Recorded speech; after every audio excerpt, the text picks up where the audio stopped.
What is it? That stench. I've smelled it before. Hello everyone, I'm RobtheMod. Welcome to part 16 of Halo 2 Anniversary. Part 1, Level the Oracle, and this part is known as Juggernaut. One thing I wanted to start off with, by the way, I mean, it's completely irrelevant for you guys. Well, actually, before I start that, look, Flood, great. So yeah, the Flood are in this game, that would be kind of obvious.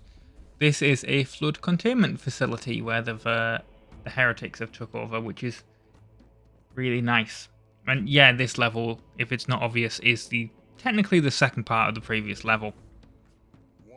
It's all just one big level, and I think the reason why Bungie did this is that they kind of wanted the levels to seem bigger, but they needed to split them into parts because the original Xbox wouldn't have been able to load all this as one map. So I don't know why I shot him, because he's a hologram. Kind of obvious. Anyway, so yeah, what I wanted to talk about a little bit is Halo 3 ODST.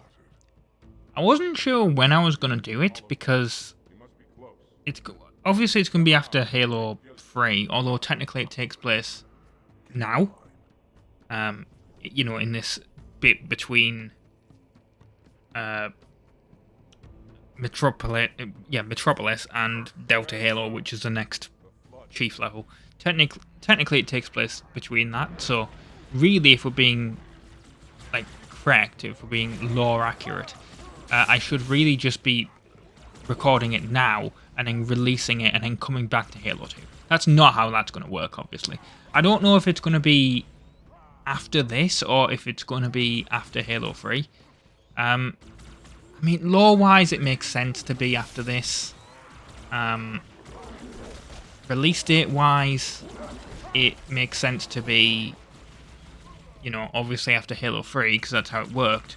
But at the same time, you know, it puts Halo Reach before Combat Evolved on this. So I haven't done this on release order, obviously. So yeah, I don't know how I'm going to do this. But the reason why I said this is kind of irrelevant for you guys is that I actually just, you can't actually.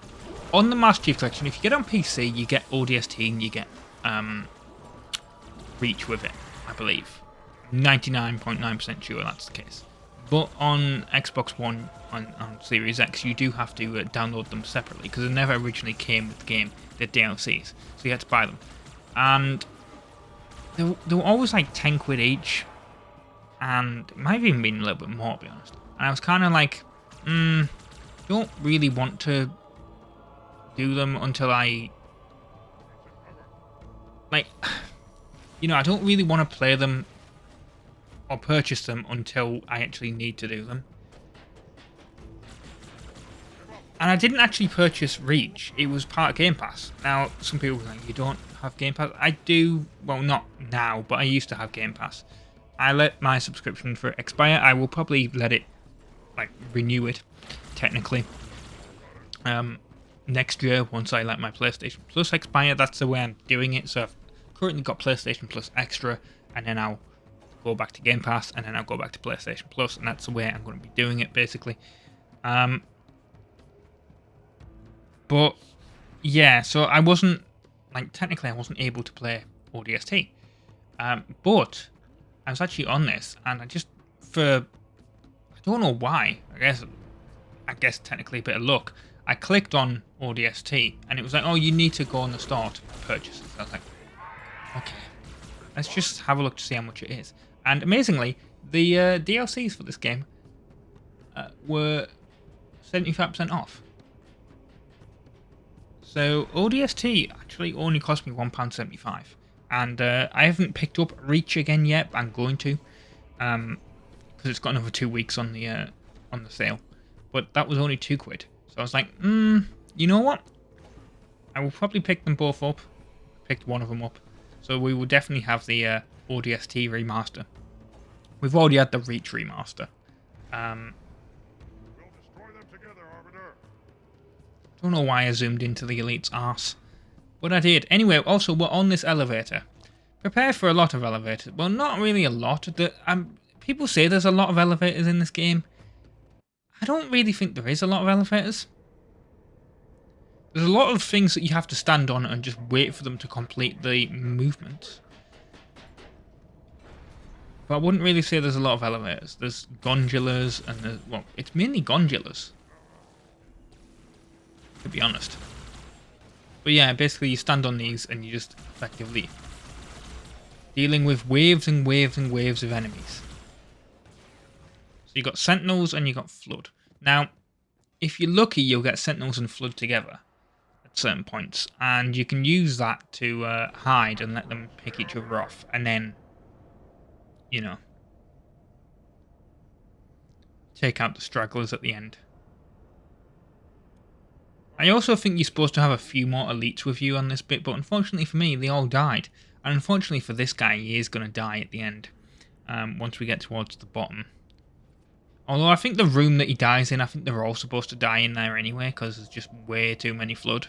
So I think it makes sense, but yeah, it's just unfortunate for him. He survives all this, and then kind of gets screwed. Which was very, very, very unfortunate.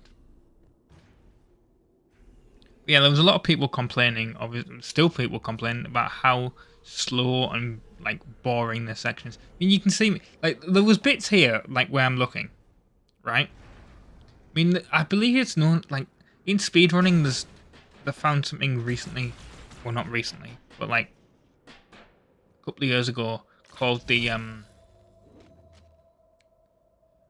elevator skip, where you can skip this. But unfortunately, it is only in co-op, which is really sucks.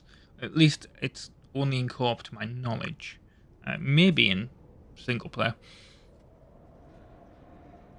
But yeah, that's very, very helpful. But for speedrunning purposes, I guess, and then, you know, if I was playing this co-op, it'd be very, very helpful to actually do. But yeah, it's just, this elevator is just so slow. I mean, when I'm just not moving, I was literally on my other monitor just googling stuff. I was like looking up stuff about the elevator, just been like who's complaining about it, and that's how I discovered that this elevator skip thing exists.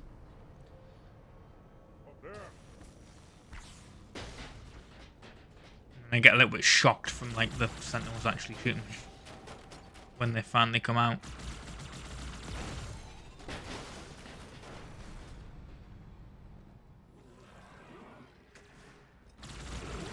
And yeah, there's flood at the bottom.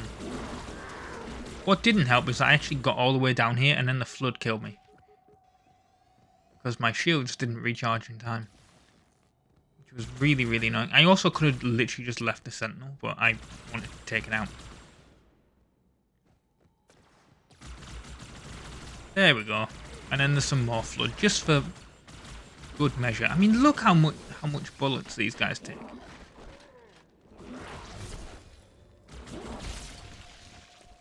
Ridiculous. It doesn't help that the plasma rifle, obviously, it does that whole thing where you can't, you know, fire it.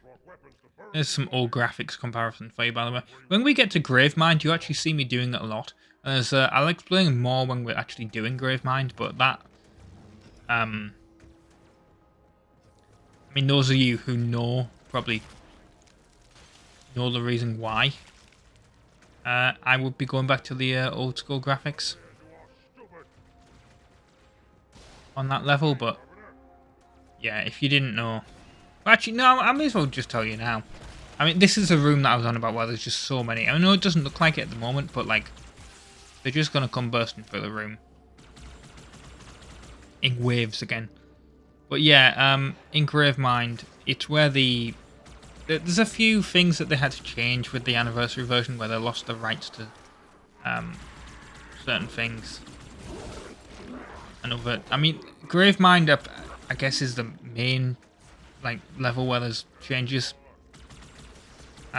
Because, well, first of all, in the Chinese version of Gravemind, they had to edit the cutscene so you actually couldn't see him, because it breaks their like rules over monsters or whatever. So seriously, look that up. Look up Halo 2 Anniversary Gravemind Chinese cutscene, you'll see it. But also, that level towards the end, coincidentally, I kind of forgot where it was. But that's where the Breaking Benjamin song is in, Blow Me Away, which was done specifically for this game. But around 2010 or whatever, there was I don't know if this is like the reason why, or if it's just because the game was 10 years old or whatever, because typically, you know, you get things on a 10-year license. I mean, that's the thing, like games, I mean, The Crew, that got turned off when it was 10 years old. The car licenses ran out, that's why. But, yeah, so Blow Me Away, the Breaking Benjamin song, even though it was done for the game, they had to, you know, in the anniversary version, if you've got remastered graphics, you cannot, you can't hear it. You have to go back to the original, because I believe they I guess they must have worked out a deal where it was like, oh, well, because it's the original version of the game,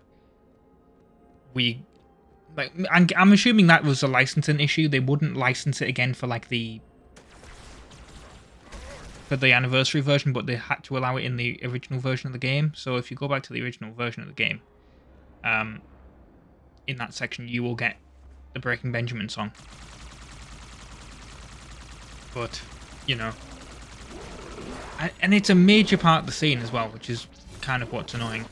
So I do wonder how many people, I mean, I guess it's people that have never played the game before, are the people that complete it with the modern graphics going through that bit.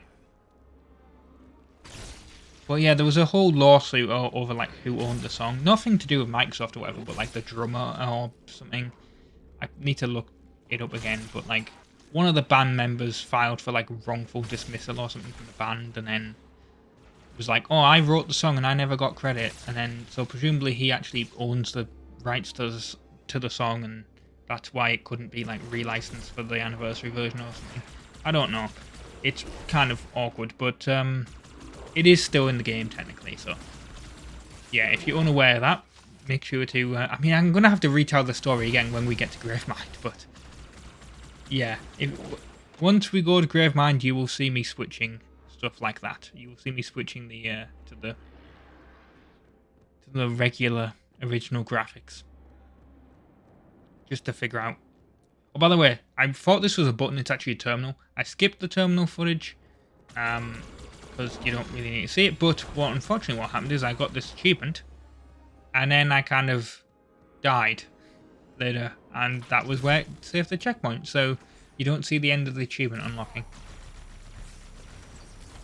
But yeah, if you want to know where the terminal is on this level, then you found it. It's right behind there.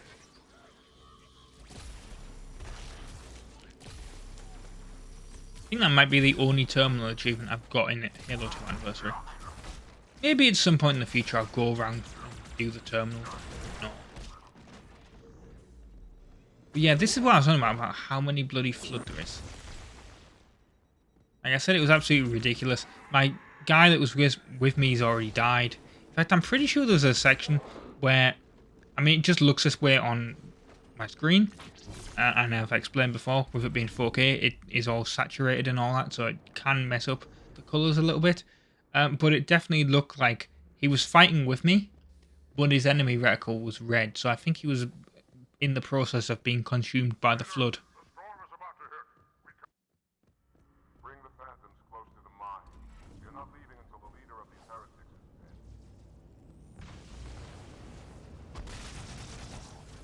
They will help you here by shooting from the Phantom, which is very necessary because there is so many enemies up here as well. I mean, I don't know if that's the case if the guy survives with you, but like I said, the amount of enemies that are there, I don't think it's, you know, I don't think the AI is meant to survive with you. Although this guy is, I guess, jumped out of a Phantom. Yeah, because look at how many of them there is now. And the fact that he's a different colour elite.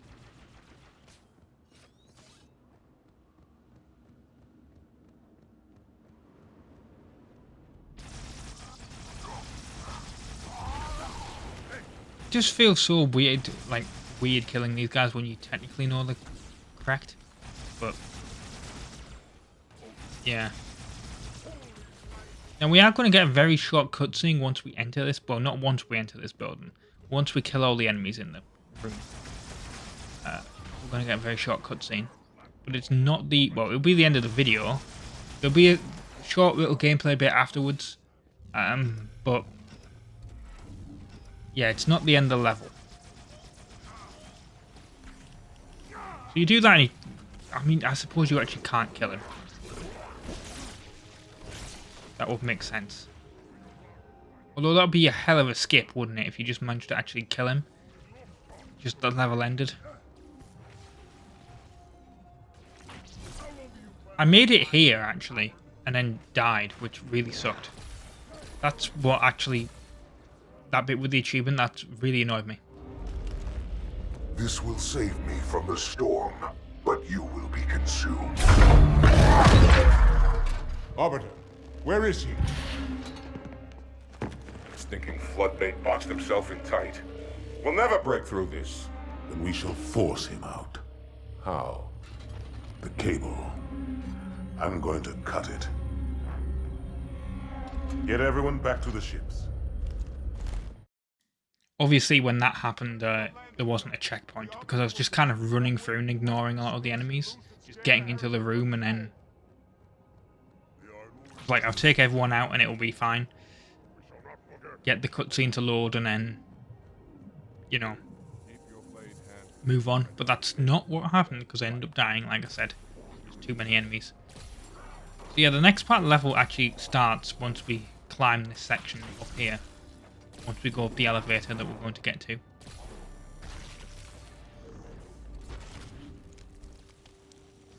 So yeah, I have been RobtheMod. Thank you very much for watching part 16 of Halo 2 Anniversary on the Xbox Series X, and I will see you next time for more.